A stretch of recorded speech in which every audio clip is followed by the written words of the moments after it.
Darjeeling democratic फोरमले आउँदो दिनहरूमा पार्टीको राजनीतिक क्रियाकलाप के कस्तो रहनेछ भन्ने विषयमा डीडीएफ संयोजक एसपी शर्माले एक पत्रकार सम्मेलन मार्फत यसरी बताएका छन्। फोरमको संयोजक विशेष गरी आज हजुर समक्ष जुन चाहिँ बात गर्न आएको त्यसमा दुई तीनवटा समसामयिक मुद्दाहरू जुन चाहिँ हामीले सामाजिक सञ्जालमा देखिरहेका छौँ त्यसकै विषयमा हामी चर्चा गर्नेछौँ। तीनटा टपिक निर्दिष्ट रूपले बात गर्नुपर्ने छ। त्यसमा एक नम्बर कुरा हो कतिपय सामाजिक सञ्जालमा कतिपय वक्तव्यहरू आइरहेको छ, गोर्खाल्यान्ड सायद सम्भव छैन होला भन्ने एक नम्बर कुरा त्यो रह्यो। सेकेन्ड जुन चाहिँ इस्यु त्यो कतिपय नेतृत्वहरूद्वारा 1950 को सन्धिको धारा 7 विषयलाई लिएर कतिपय बयानहरू आइरहेको छ, त्यसको विषयमा चर्चा गर्नेछौँ। र थर्ड जुन चाहिँ चिज छ त्यो 7 तारिकको जुन चाहिँ हाम्रो मिटिङ थियो त्यो जुन चाहिँ पोस्टपोन भयो त्यसको विषयमा डिटिएफको विचार। पहिलो कुरामा हो गोर्खाल्यान्ड असम्भव भन्ने कुराहरू जुन कतिपय मिडियामा कतिपय भिडियोहरू भाइरल भइरहेको छ त्यसमा हाम्रो भनाइ के छ भने 86 देखि जुन चाहिँ आन्दोलन भयो त्यो आन्दोलनमा गोर्खाल्यान्डको लागि खासै रणनीति हामीले आजसम्म देखेका छैनौँ। अनि हाम्रो यो जुन चाहिँ क्षेत्र छ प्रस्तावित क्षेत्र जसमा हामी अलग राज्य मागिरहेका छौँ त्यो चाहिँ 8वटा राज्यलाई कनेक्ट गर्ने र 4वटा देशको बीचको भाग हो। त्यसले गर्दा 8वटा राज्य र 4वटा देशको भविष्य निर्धारित गर्ने ठाउँको जुन राजनीति हुनुपर्ने त्यो स्तरको राजनीति हामीले आजसम्म देखाउन सकेका छैनौँ।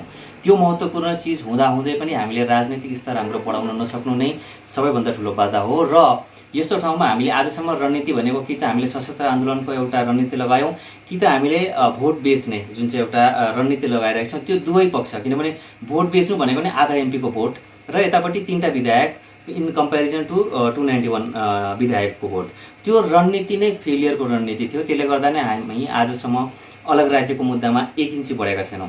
अब यहाँदेखि अघि हामीले बढ्नु छ भने हाम्रो क्षेत्रको जुन चाहिँ संवेदनशीलता छ, हाम्रो भूगोल जुन चाहिँ छ त्यो भूगोल माथि आधारित रणनीति हुनुपर्छ। अनि राजनीति गर्दाखेरि पनि 1 हप्ता 6 महिना 1 वर्ष होइन, राजनीति गर्दा कमसेकम 5 वर्ष कमसेकम 10 वर्षको एउटा योजना लिएर हामीले राजनीति गर्न सिक्नुपर्छ। किनभने 1 वर्षमा हामी खासै केही उपलब्धि गर्न सक्दैनौँ। तर 10 इयर डाउन द लाइन हामीले इयर आफ्टर इयर हामीले एउटा गोल सेट गरेको छौँ, हाम्रो एउटा टास्क डिभाइड गरेको छौँ भने चाहे त्यो विकासको क्षेत्रमा होस् चाहे त्यो अलग राज्यको क्षेत्रमा होस् रणनीति त्यसरी मात्र पार लाग्छ र डिडिएससँग त्यो रणनीति छ र हामी त्यही स्ट्राटेजीमा जाँदैछौँ।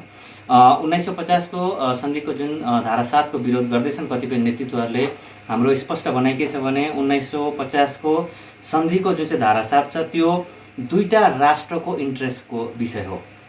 आज चेन्नई होस्, गुजरात होस्, आज उडिसा होस् है, जम्मू कश्मीरको कोही पनि व्यापारी हाम्रो भारतीय व्यक्ति नेपालमा गएर व्यापार गर्नु सक्छ, देशको अर्थनीतिमा बढावा गर्न सक्छ। प्लस दुईटा देश नेपाल र भारतको यो जुन चाहिँ रिलेसन छ त्यसले इन्डो चाइना रिलेसनमा पनि धेरै असर पार्छ। त्यसर्थ यो देशको सुरक्षासँग पनि सम्बन्धित विषय हुनाले गर्दा गोर्खा जाति एउटा माइक्रोस्कोपिक कम्युनिटीले आफ्नो स्वार्थमा यसलाई खारेज गर्नु भनेको पुरै राष्ट्र विरोधी बयान हो। अनि यो बयानको हामी जोरदार खण्डन गर्छौँ, विरोध गर्छौँ। अनि यो जबसम्म रहन्छ तबसम्म गोर्खाल्यान्ड हुँदैन भन्ने जस्तो जुन चाहिँ वक्तव्य छ त्यो एकदमै तथ्य आधारित वक्तव्य होइन। यो छ, यो हुँदाहुँदै पनि हामीले अलग राज्यको प्रोसेस चलाउनुपर्छ। किनभने हामीले भूगोल अघि भनिहाल्यौँ यो निकै संवेदनशील छ र यसलाई लिएर राज्य र केन्द्र स्तरका धेरै नेतृत्वहरू खटी पनि रहेका छन्। डिफेन्सको एउटा महत्त्वपूर्ण भाग यो रहेको छ भनेपछि हाम्रो जुन चाहिँ राजनीतिक कार्यकलाप छ त्यो चाहिँ एन्टी नेसनल भइरहेको छ कतिपय ठाउँहरूमा। अनि त्यो चिज हामीले रोक्नुपर्छ अनि मात्र हामी अलग राज्यको दिशातर्फ बढ्न सक्छौँ। यो हाम्रो सेकेन्ड मुद्दा भयो। थर्ड मुद्दा जुन चाहिँ 7 तारिकको मिटिङ जुन चाहिँ अहिले लास्ट विक पुरा यसलाई लिएर एउटा नाटकीय ढङ्गमा धेरै चिजहरू भयो, त्यसमा हाम्रो स्पष्ट हरान के छ भने त्यो मिटिङ पोस्टपोन भएको छ, क्यान्सल भएको छैन। पोस्टपोन हुनुको अर्थात् यो 1 हप्तामा पनि हुनसक्छ, 1 महिनामा हुनसक्छ, 1 वर्षमा पनि हुनसक्छ। अब फेरि नेक्स्ट चिठीको हामी प्रतीक्षा गर्ने कि त्यो चिठी जुन मुद्दामा आएको थियो त्यो मुद्दालाई नै परिवर्तन गर्ने एउटा हामीले यहाँबाट लिखित रूपमा यहाँका जो स्थानीय पार्टीहरू छन् उहाँहरूले पठाउने निवेदन, त्यसमा एउटा शङ्का रहेको छ। र जुन दललाई विशेष गरी यो निमन्त्रणा आएको थियो त्यो दलहरूले पनि के लिखित रूपमा यसमा आफ्नो उत्तर पठाएका छन्। यो मिटिङको जुन चाहिँ विषयवस्तु चेन्ज हुनुपर्छ भनेर पठाएका छन्। यो हाम्रो एउटा प्रश्न छ उहाँसँग। अनि इनकेस नेक्स्ट मिटिङ बोलाएको खण्डमा पनि के त्यस बेला हामीले बसेर त्यसपछि हामीले बहस गर्नुपर्ने कि त्यस समयको लागि हाम्रो एउटा डेलिगेसन टिम उहाँहरूले तयार गरेर राख्ने हो, त्यो पनि एउटा चर्चाको विषय छ र हाम्रो प्रश्न यहाँनिर रहन्छ। अनि हाम्रो जुन रणनीति छ त्यो रणनीति हाम्रो भूगोलको जुन संवेदनशीलता छ त्यसको आधारित भएकै छैन।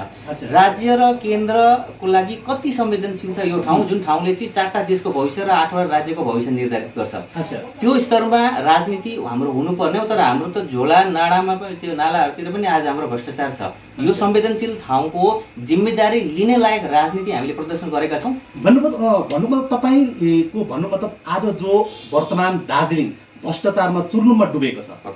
अच्छा, उसो भए यो विषयले त भ्रष्टाचार जाँच हुनुपर्छ भने तपाईँले डिमान्ड किन गर्नु? यस्तो हो, यो भ्रष्टाचार जाँच हुनुपर्छ भन्ने एउटा चिज हो। यो भ्रष्टाचार जाँच हुनुपर्छ भन्ने ठाउँ पनि त 3टा विधायकहरूले हाम्रो त्यो रोल प्ले गर्नुपर्ने थियो विधानसभामा गयो रे। आजसम्म हाम्रा चुनिएका जनप्रतिनिधिहरूले कतिपल्ट आवाज उठाए? हाम्रा आज विधायकहरूको कामको एसेसमेन्ट हेर्नुभयो भने 0 देख्छौँ हामी। भन्नुभयो तपाईँहरूले जो आज दार्जिलिङमा जो कुरो हुँदैछ यो कुरो चाहिँ सम्बन्धित एकाइमा पुर्याउन र सम्बन्धित स्थानमा पुर्याउनको लागि तपाईँहरू चुनावी मुद्दा चुनावी रणभूमिमा तयार हुनुहुन्छ जानलाई? हामीले कतिपय वर्षको रणनीति तयार गरिसकेका छौँ। जस्तो तपाईँहरूले ख्याल गर्नुभयो भने 2019मा हामीले एउटा कुरा गर्दै थियौँ, राजनैतिक विश्लेषण। हामीले राजनीतिक कम्पास कार्यक्रम गरेको पनि कारण यो थियो किनभने यहाँका मिडियाकर्मी र अन्यान्य जनसाधारणले पनि नेतालाई प्रश्न गर्ने संस्कार आउनुपर्छ। जबसम्म त्यो हुँदैन भ्रष्टाचारमा नेता चुर्लुममा डुबेका हुन्छन्। त्यसले गर्दा राजनीतिक कम्पास कार्यक्रम 2019को हाम्रो एजेन्डा थियो। अहिले धेरै मिडियाकर्मीहरूले गर्दैछन् यो विश्लेषणको कार्यक्रम। हामी 2020मा हौँ, हामीले राजनैतिक संस्कारको कुरा गर्दैछौँ। विभिन्न राजनैतिक दलले अहिले राजनीतिक संस्कारको कुरा गर्दैछन्। परिवर्तन आउँछ, नेता इमान्दार हुन्छ नि यसो भने। 2021मा हाम्रो स्ट्राटेजी रहन्छ भोट नबेचौँ, मुद्दा बेचौँ।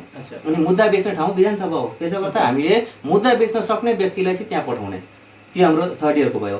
4th इयरमा हाम्रो 2022मा हाम्रो बङ्गाल विधानसभा चुनाव अब धेर छैन, नजिकै छ।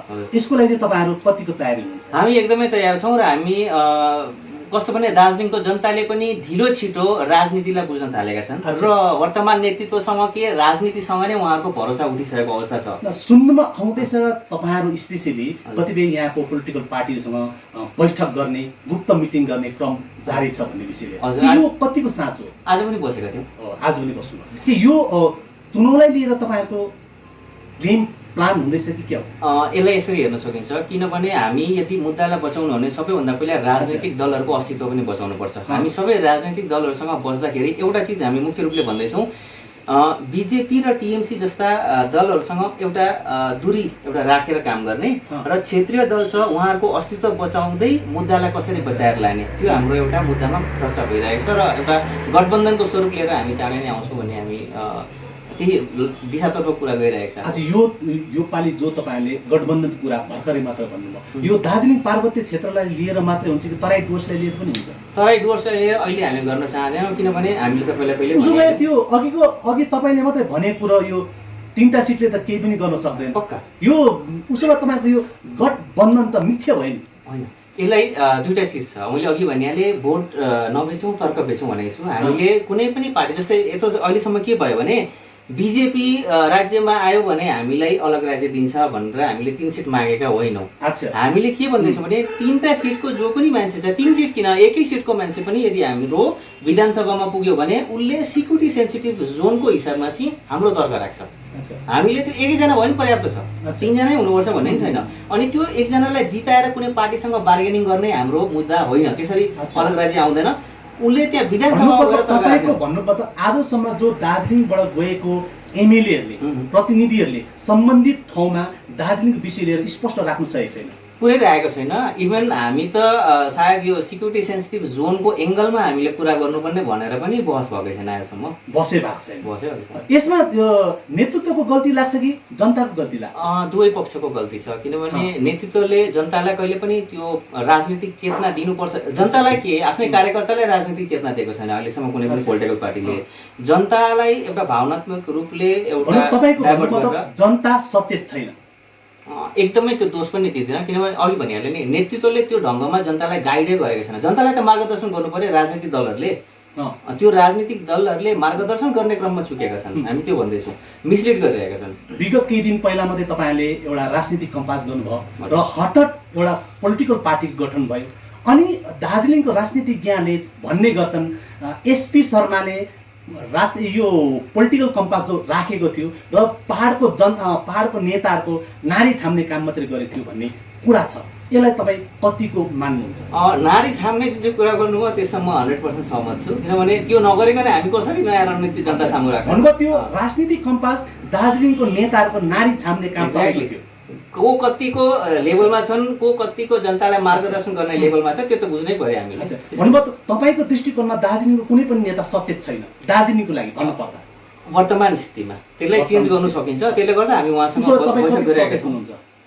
अहिलेसम्मको स्थितिमा हामी नयाँ रणनीति लिएर आइरहेका छौँ। दार्जिलिङको राजनीतिमा एटलिस्ट लास्ट 3-4 दशकमा नभएको कामहरू नै हामी गरिरहेका छौँ।